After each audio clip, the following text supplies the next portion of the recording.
Do parent-teacher conferences stress you out? In today's episode, I'm sharing my best tips to help make your parent-teacher conferences run like a well-oiled machine. But let's be real. Parent-teacher conferences can create a lot of extra work for teachers and be the cause of great stress too. You see, there's a lot of prep work that's involved up front, right? Things like scheduling and assessments and report cards if you have them. You've got multiple conferences to plan for. And in some cases, if you have 2 classes, an AM and a PM, you're going to have double the work of your K-5 peers, right? So when I had, for example, 20 to 22 kids in each class when I was half day, that meant I had 40 to 44 parent conferences. Then add to that the fear of informing parents of a lack of progress or concerns that you have. That is really one of the biggest stressors for us, right? And then it's difficult to keep your conferences on track. You've got no-shows, conferences that run over their allotted time, and it just becomes a real nightmare really quickly. Now, some teachers, if you're lucky, you get entire days that are allotted for parent-teacher conferences. So you go to school in the morning, instead of seeing kids, you have conferences all day. That's the ideal situation. But in many parts of the U.S., primarily in the South, in those right-to-work states like Texas, conferences are done on the teacher's own time after your contract hours. Can you imagine? That is, in my opinion, a travesty. So how do we make conferences seem less overwhelming and stressful? Is it even possible? So in this next section, I'm sharing my own personal recipe for parent conference success. These are my very best tips that you can take back and use in your classroom right away. So you're going to want to listen up and watch until the very end. So here are some things you should keep in mind when scheduling your conferences. And some of these things you're going to want to do before your conferences even begin. So do you see how it's like planning a party? Like there's a lot of prep work involved before your conferences can even start. So you're going to want to make it super easy for your parents to sign up for conferences. And it's 2022, so I'm sure you're already using some form of electronic communication with your parents, right? If you need a recommendation for one, I have used Sign Up Genius before. It's free. There's a free version. You don't need the paid version. And you can do that really easily through Sign Up Genius. The next thing you're going to want to consider when you start getting ready for conferences is letting the parents know the purpose of this meeting, right? You have to remember that, especially if you're working with parents who don't speak English as their first language, in some cultures, it is not normal to go to school and talk to the teacher for any reason, right? So you have to let them know why you're inviting them to come to this meeting. So I use these words: to discuss your child's academic progress, right? To let them know what this conference is about. It's not about venting. It's not about complaining. It's not about being confrontational.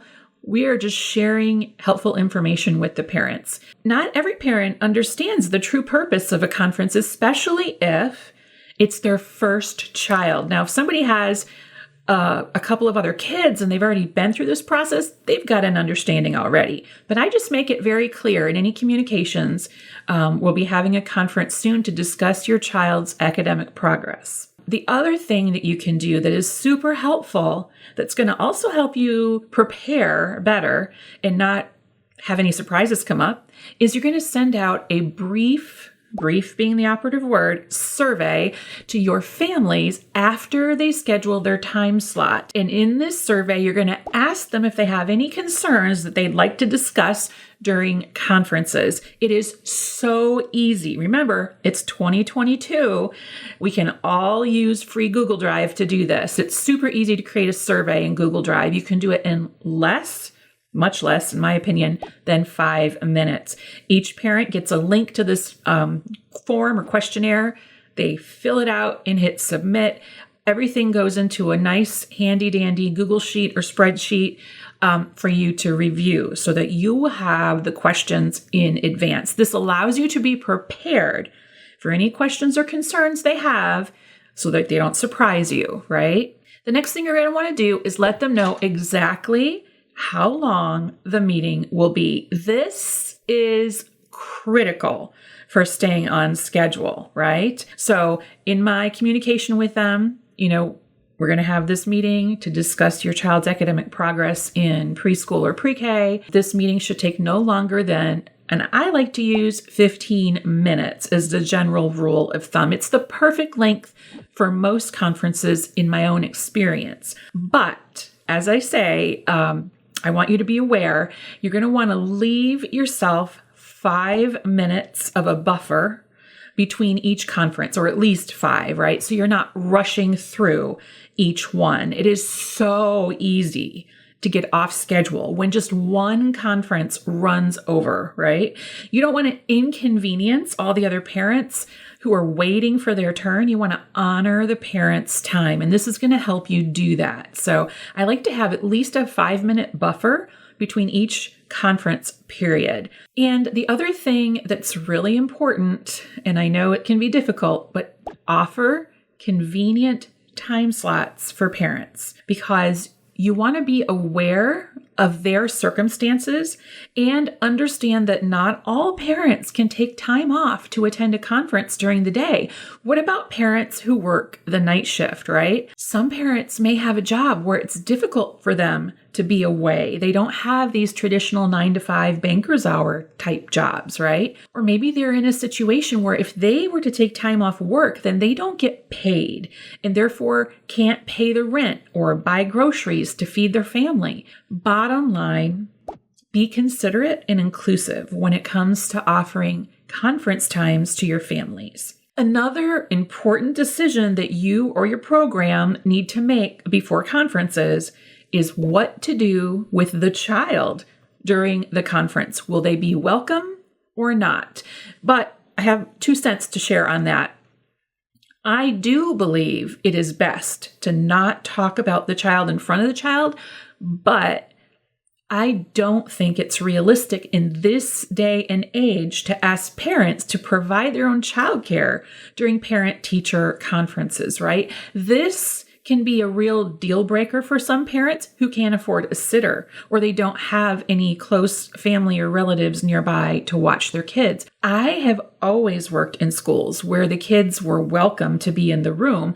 I just made sure that there were things set up for those kids to do during the conferences. Like, for example, I would designate certain centers in the classroom as being open.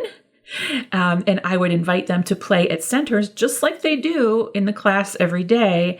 And they were comfortable with that. So that worked for me. Now, if my meeting area with the parents was in or near a certain center, I would say this area is closed because this is where I'll be talking to your family. It usually wasn't a problem for me. Now, after you have your conferences scheduled, all that squared away, then put a printout, like print out the conference schedule and put it on your classroom door. Because when you're having conferences, your classroom door is closed. So any parents that are waiting in the hallway outside your door, they're not overhearing the conference, privacy, right? So put that on the door. That's just going to be a little extra help for parents to know. Maybe they come and there's someone else there already and they know that they're going to have to wait their turn. It's just helpful. So just do it. Trust me. Another thing that's crucial, this is really important, especially if you have families who you don't think will show up for whatever reason. Send those reminders. Send timely reminders. This is going to increase your conference show up rate, right? So if you use that electronic tool, whatever tool it is that you use, and I'll use Sign Up Genius as an example here, they have a very cool reminder email feature that you can enable to automatically send email reminders to your parents. And Sign Up Genius has a free plan that you can use. I don't have any association with them, but I have used their free version before. Now, the final thing that's really going to help in the long run, it's a very small thing, but very helpful. Have adult-sized chairs, please. Not everybody can sit or fit in these teeny tiny little chairs like we do as preschool teachers, right? A lot of parents, when they come in the room, in my experience, from what I've experienced before, is they'll come into the classroom and maybe they don't notice that there's like a table over here with adult chairs. The first thing they see is all those little kid chairs. And some of them will go, oh, like, where am I supposed to sit? So I always let them know when they enter, we're going to be sitting over here so they can see the adult chairs, because it's no bueno if you're asking people who aren't familiar with working in a preschool classroom to sit in those little itty bitty torture things we call chairs. So all of the things that I just mentioned are going to set your parents and yourself up for success. Next up is preparing for your conferences. So we're just getting started here. Do you see why it's super stressful for teachers to hold parent-teacher conferences? You're going to want to think next about your waiting area. You'll need a place for parents to sit and wait outside your classroom. And if you want to be a little extra, you can offer some prepackaged snack foods. Like, I was at the grocery store yesterday and I saw individually packaged bags of Skinny Pop. You could put those out in your waiting area and put a real cute little, like, print out a little tag that says, thank you for popping into conferences or something like that. Pinterest is great for those kind of things. But if you want to be extra and you have a budget, but you don't have to, don't feel pressured to do that either. Do not feel pressured to have a fancy waiting area. I saw somebody online say, I light a candle. I'm like, first of all, that's not allowed in a public school. Second of all, oh goodness, I can only see all the parents and their children running around and knocking that candle over. Like, you don't need to be extra. You need to be you. And it's more important that your conferences run on schedule and that they're productive and you're not stressed about them. So don't add to your stress by worrying about scenting the area with potpourri or whatever and having, soft lighting and magazines. Don't worry about that. Everyone's got a smartphone. They're going to read it while they're waiting. You're good. So another thing you're going to want to have, and this seems so old school, but believe me, it's very effective, is to have a regular clock on the table. And yes, I agree. We all have smartphones in this day and age, and many of us have smartwatches as well. But this isn't for telling time. I mean, you can use it that way, of course, but it serves as a visual reminder that this meeting is timed. We're on a schedule, right? Not so much that an alarm goes off or anything, but just lends this air of professionalism. Like, we have this amount of time and this is going to help you stay on track, because it gives the parent and yourself a visual reminder that we need to stay on track. And of course, most importantly, you're going to want to have your assessment data collected. And if you do report cards, you're going to want to have those ready to review as well. So you're going to have your students' portfolios, their assessment data, and your report cards, if you have them, ready to go. And if you need ideas for how to organize or store your portfolios, I have always used a file crate. So, like those milk crates that you see on sale during back to school time that college kids, I guess, use. I use them a lot in the classroom, so I'm not sure what their real purpose is, but I use them in the classroom as hanging file folder organizers. So they work really well for me. There's one file folder in each hanging file folder. And inside I put examples, right, of my students' work that relates to the report card or assessment data. And I actually put the data for each child in the folder. If yours is digital, that's even better, because then you don't have to worry about digging it up and putting it in the folder. And the report card, if possible, and if that's digital, then make sure you have that available to you at your fingertips at the table when you meet with them. Having all of these things readily available and ready to go, like right on the table, is really going to save you a lot of time and headache, because you don't want to waste time scrambling around trying to find everything while the clock is already ticking and the parents are in front of you, right? So the next thing to remember is, I say rather try this, because it's not possible in all situations, but I think it's worth giving it a try to sit on the same side of the table as your students' families, right? So it's really easy if there's just one family member attending the conference so you can sit directly next to each other. This just removes the barrier between you and it seems less confrontational. It seems more like this is a collaborative thing, just sharing rather than face-to-face where I'm telling you and you're listening. It's just a way to break down barriers. But then if you have two parents show up, now you have to make sure to let them know that the middle chair is for you because they're going to want to sit together.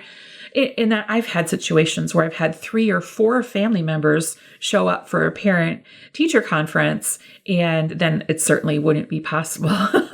So you have to do what works best for you in your situation, but if you can, try. Now, if all of this so far sounds like a lot, that's because it is. And this all has to happen before the parents even get there. Like, whew, right? So now we're on to during the conference. So we've talked about how to prepare for the conferences, how to get everything ready just before the parents get in the room. What do you do during the conference? And this is all stuff, they don't teach you in college, right? They don't have a textbook like how to hold the best parent-teacher conferences or what's the secret formula or recipe for success. A lot of us learned this stuff through trial and error. Because let me tell you, in the beginning, my parent-teacher conferences were like ulcer-inducing. And so these are all the strategies I've learned over the years that I'm sharing with you here. I'm spilling the tea, so keep watching. So you're going to make sure that when the parents enter, the portfolio for their child is sitting right on the table that you'll be meeting them at, right? And then you're going to use that assessment data or your report card, if you have one, as a framework to guide your discussion, right? So to start the discussion, though, this is really important, okay? So pay attention. You're going to use the hamburger method. Now, if you know, right?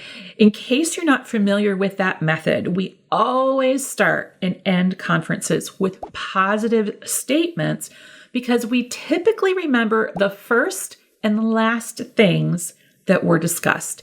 It doesn't matter if you're talking about the most well-behaved child in your class or a child who constantly challenges you. All parents want to hear good things about their kids right away. This is going to set their minds at ease because some parents come into conferences expecting the worst, which can make them defensive, right?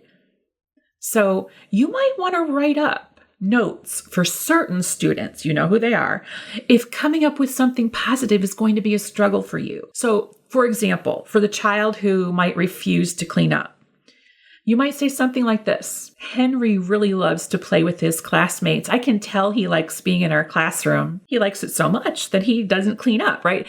I didn't say that part, but the words that I said were true, right? We don't want to sugarcoat anything, though, and we don't want to eliminate. We're going to get to those problems. I didn't mention that cleaning up is issue because this isn't the time to talk about our problems yet. And then I also like to share a little anecdote. If you have one, it's great. Maybe like Henry enters the classroom each day with a big smile on his face. He always says good morning to me and his classmates. Something very simple. Now, at this point, I have started the conversation, right? So now it's time to invite the parents to talk, right? I like to ask them a real simple question to open things up, like, what does Henry say about school at home? That's one of my favorites because it's important to me that my kids like school. And now, after you've started out with your positive, it's time to move on to sharing the progress. And this is when the portfolios and the assessment data and the report cards, if you have them, come into play. These things serve as evidence of learning to back up what you're saying about the child's progress. If you don't have these types of things in place, you're going to struggle with what you're supposed to talk about, right? It could be a free-for-all. It could go on for an hour. That's why assessment is so important. It's going to inform your instruction in the classroom, of course, but also it's going to be the framework for your parent-teacher conferences. So I like to review the report card or your data with parents first, and then I show them the portfolio, and I call attention to how the things inside relate to the information I just shared with them, right? So if I just shared a fine motor assessment with parents that said, this child was making progress with scissors, then I would have a scissor skill evidence in my portfolio, right? So usually what I do with that is I just give kids strips of paper and I have them snip, right? And then I put all the snippings in an envelope and write their name on it, and that goes in the portfolio. So I'm going to dump out all the little pieces from the envelope on the table and say, here you can see that Henry was cutting through the strips nicely, right? And then if Henry wasn't, because that's quite often a concern, and there were just 2 pieces of big giant strip in there and they had been ripped, I would say, Henry is, maybe his score on his report card was needs help or whatever. I don't remember. Then I would say, and this is what I'm talking about when I said that he needs help with scissor skills. And so you're going to have evidence to back up what you're saying, right? It's not a dog and pony show where I show them cute artwork that their kids made. That's not what conferences are for. So to conclude this portion of the conference, I ask parents if they have any questions about the information that I just shared in the data, in the report card, in the portfolio.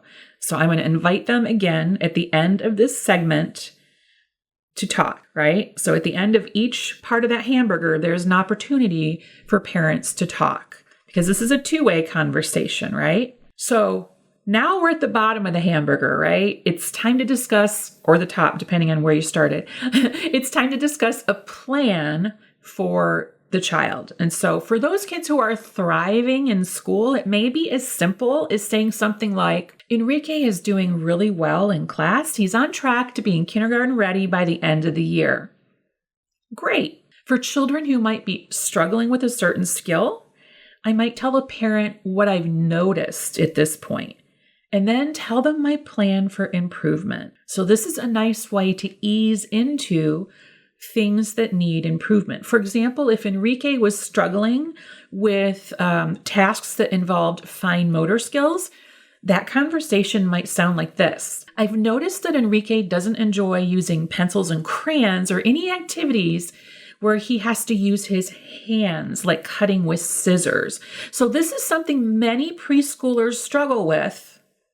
Have you noticed this at home too? And again, these I notice statements, these are super helpful ways to address problems with a child's progress and also invite the parent to give their input, right? I always say, I noticed something, and then have you noticed too, right? Because we need to be in agreement that this is an issue. And then remember how I said, this is something many preschoolers struggle with.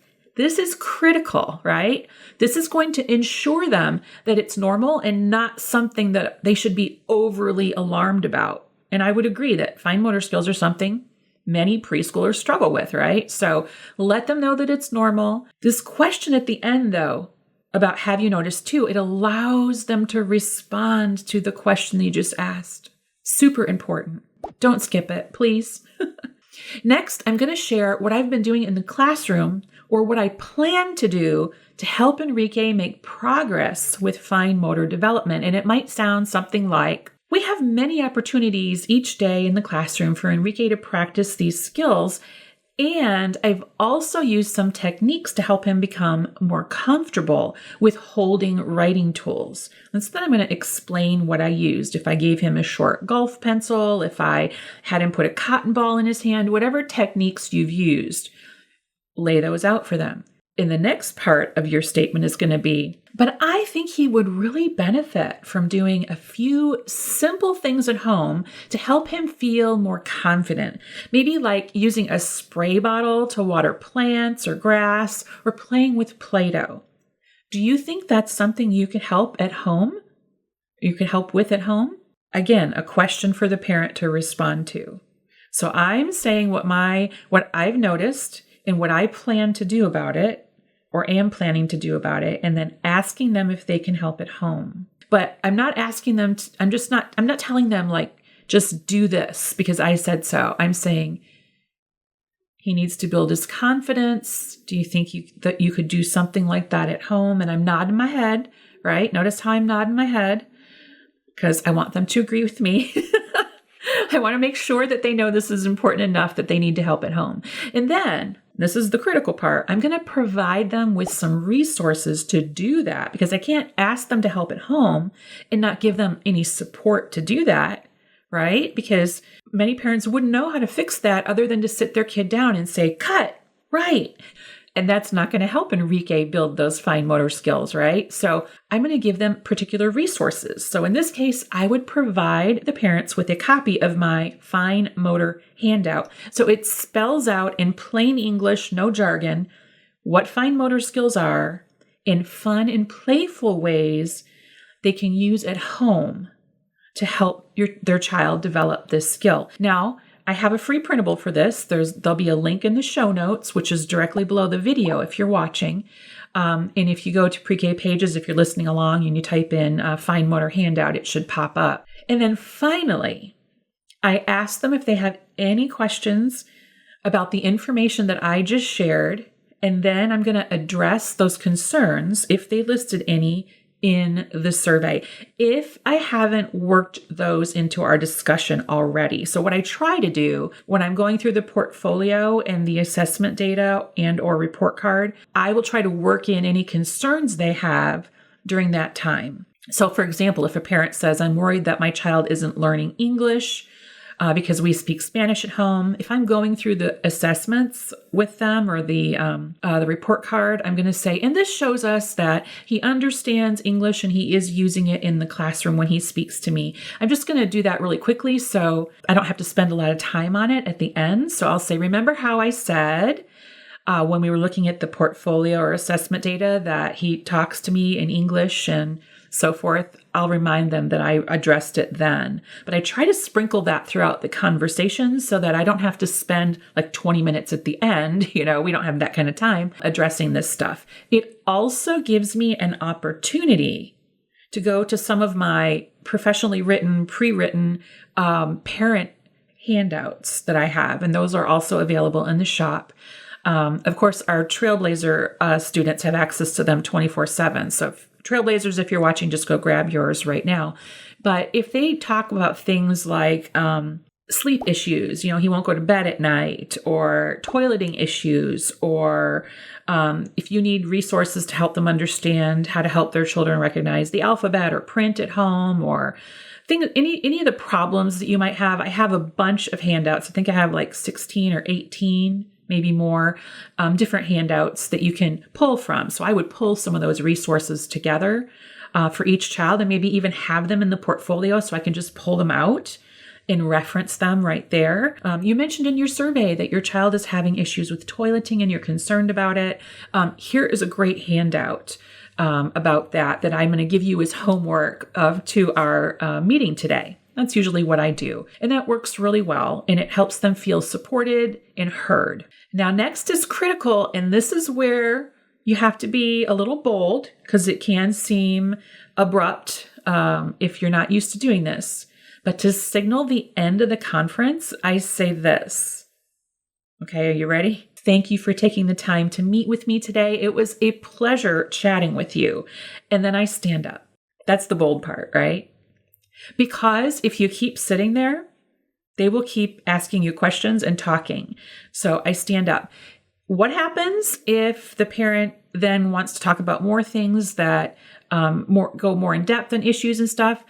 I'm going to say in response to that, first, I'm going to acknowledge that that's a valid concern or question and say, I'd love to give that the attention that it deserves, or that issue the attention it deserves. Why don't we schedule a separate meeting to talk about that? Because I have other conferences to do right now. And some of that comes from, if you've been watching the podcast or listening to it since the beginning, Pat Quinn was a guest that we had on not long ago. And that's one of his strategies that works really well.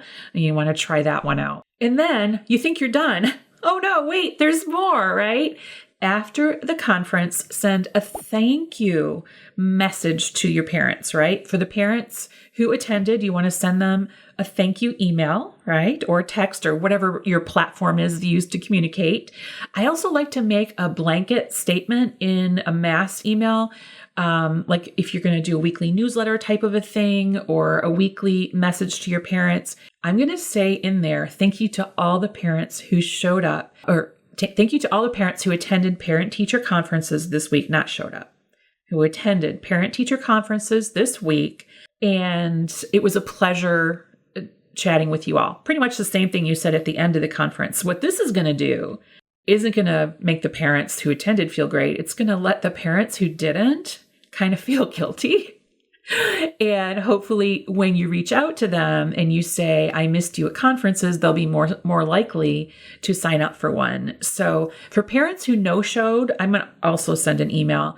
And that email is going to say, I'm sorry I missed you today at conferences, or I'm sorry you weren't able to attend today's conference. I want to let them know immediately that they missed it so they can reschedule, right? Okay, so I know at this point that you have all the questions. So I'm going to address some of the most common ones I get right now. So how many times a year should you have parent-teacher conferences? If you hear nothing else during this section, I want you to remember this. Successful parent-teacher conferences show progress over time. You can't just have one. It really irks me that some people only have one at the end of the year. How do the parents know their child made any progress? What about the parent who thinks their child is a genius and already knew their alphabet on the first day of school, although they were just singing the ABC song? How are they going to appreciate all this fantastic progress their child has made unless you have beginning of the year parent meetings, right? So people then ask me, when should I have these?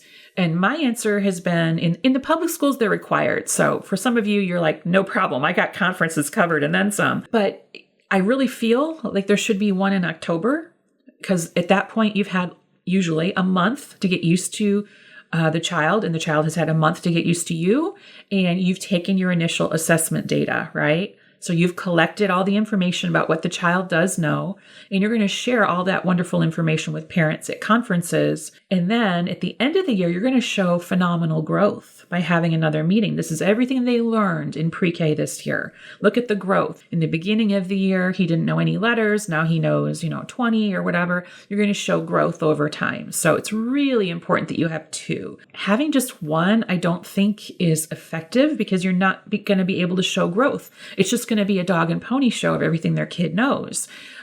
So that's my soapbox. So I'll put that back now. What if the parents want to talk about other kids in the class or other parents, like the kid who has meltdowns or the kid who had lice? So it's very simple. You got to shut that down, because the conference is about their child and their child only. So I might say something like, yes, I understand that was concerning or upsetting for you, but right now we're here to talk about Enrique's progress in school. And we're not going to talk about other kids. And if it's something that you wouldn't even deal with normally, but maybe your principal would, or the nurse, like I would say, I think you should talk to the school nurse about our policy about lice, or what was the other thing? A meltdown is, you could also say, we don't talk about other students to protect their privacy, right? It's really important that you have a way to shut those conversations down so that you don't waste any of the child's valuable conference time talking about other kids, which we don't want to do anyway. The next one's a big question, okay? How do you have a difficult conversation with a parent? Like maybe you have a concern about the child's speech development, right? So here's the thing. We could do an entire episode, and we probably will here at Elevating Early Childhood, about having difficult conversations with parents. My best advice to you right now is in the show notes below. We have a blog post about how to initiate these types of conversations, because they're very delicate and they have to be done correctly in order to be effective. I will say this, though. You're going to want to still start with and end with the positive, always. And then the I notice statements are going to be key when it comes to addressing concerns, okay? So if you're watching along In the show notes below, there'll be a link to the Difficult Conversations blog post at Pre-K Pages. And if you're listening along, go to the blog, Pre-K Pages, and type in Difficult Conversations, and that will pop up. So when you follow this step-by-step plan that I have laid out for you here today, your parent-teacher conferences will go so much more smoothly and leave you feeling less stressed and overwhelmed. So that was a lot of important information in this episode. You're probably going to want to save this so you can come back and watch it or listen to it again later. And don't forget to subscribe, rate, and leave a review if you found it helpful. Until next time, I'm Vanessa Levin, onward and upward. If you think these videos are valuable, you have got to come check out the Teaching Trailblazers program. Teaching Trailblazers is the place for teachers like you to get the professional development resources and support you need to thrive. It's where you can learn relevant, life-changing best practices with professional development created specifically around the challenges early childhood teachers face. It's where you can get access to a complete research-based pre-K curriculum that you can use either to supplement your existing curriculum or use on its own to get 100% of your students kindergarten ready by the end of the year. And it's where you can hang out and connect over all things early childhood with other teachers just like you and me. It's my favorite place on earth, and it will change your teacher life, I guarantee it. Come join us at teachingtrailblazers.com to get more information and apply today. That's teachingtrailblazers.com. I can't wait to see you there.